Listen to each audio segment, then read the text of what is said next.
welcome to Let's Talk with me, Sneha Narona. I'm a life skills educator and a citizen empowerment enabler. Today, I want to talk to you about a real life case study. Mr. Hardworker had spent weeks preparing a presentation. During the meeting, he made a few minor errors, nothing irreversible, nothing unusual.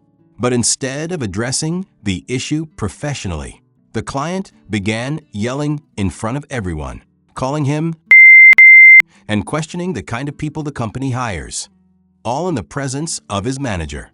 What was meant to be a review of work turned into a public humiliation. The irony? Mr. Hardworker had consistently delivered good results and was known for his commitment. One moment of poor handling erased months of effort, not because of incompetence, but because feedback was delivered without respect, empathy, or basic human decency. This was not feedback, this was not professionalism, this was public verbal abuse. So, I want to ask one question very directly. Who gave you the right to speak to another human being like that? Paying for a service does not mean that you own someone's dignity. Being a client does not make you God. And authority does not cancel basic decency. Now, see, mistakes are a part of any job, but humiliation is a choice. I'd like for you, those who are often humiliated by your clients or managers, a few life skills. Number one is to understand power abuse at work. So this was a classic case of power misuse. So when someone corrects you by attacking character, humiliates instead of addressing the issue, uses fear as some very powerful tool, that is not leadership. That's insecurity with a microphone. So a life skill that each one of us must learn is respect is non-negotiable even under pressure. I repeat, respect is non-negotiable even under pressure. India does not treat workplace harassment lightly. I repeat, India does not treat workplace harassment lightly. Verbal abuse, humiliation, and intimidation falls under workplace harassment, mental cruelty, and unprofessional conduct. So there have been real cases where seniors, managers, people in power have faced legal actions, serious consequences, and even arrest when abuse crosses the line. So many of you may remember cases that went viral online, where people assumed they were untouchable until the law stepped in. So let me say this very calmly but firmly. By chance, for your luck, if things escalate, I'm talking about the client, you can be held accountable and not the employee. Let me tell you, this is not a threat, this is awareness. Now, moving on, let's talk about Mr. Hardworker and thousands of people like him. See, the psychology is most people stay quiet because they have fear. The fear of losing their job. What if my reputation is damaged? What if I'm labeled difficult? I want to say something very clearly. A job that requires you to swallow humiliation is not worth keeping at all.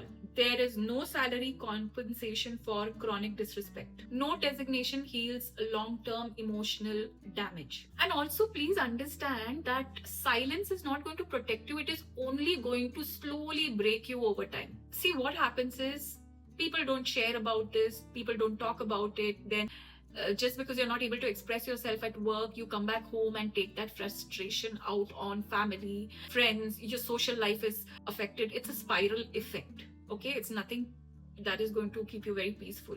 Now let's talk about what should have happened. In an ideal workplace, now this is some pointers that I have put together for you.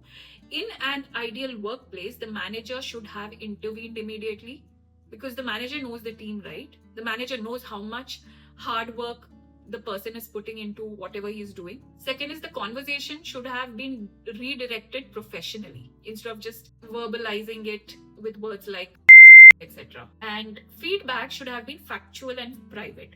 Okay, fine.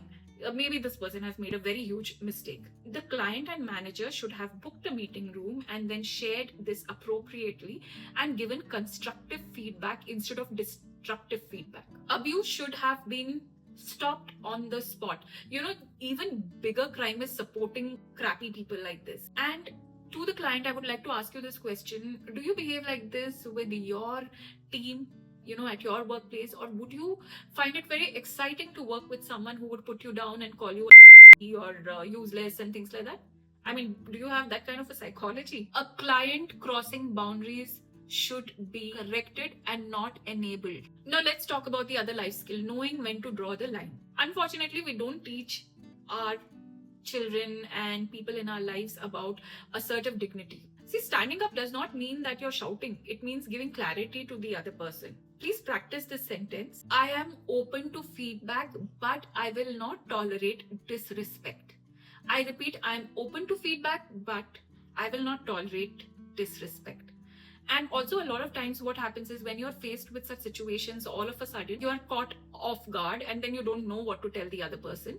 So please practice these sentences, very important, because self-compassion, respecting yourself, prioritizing yourself is most important. Please remember that. So I really believe that sentence alone can change the power dynamic. Now, I want to say this directly, respectfully, but firmly to clients who behave like this. Your frustration does not justify abuse. Your position does not excuse humiliation. And your money does not give you the right to dehumanize someone. One day someone will record it. One day someone will speak up. And when that happens, consequences will not be emotional. They'll be legal. Please choose professionalism before you're forced into accountability. So this is not just a story, this is a pattern. And I really request more people to join this conversation, more citizens to join these conversations. Whether you are an HR professional, lawyers, thought leaders, employees who've lived this kind of humiliation, people who understand labor laws deeply, so we can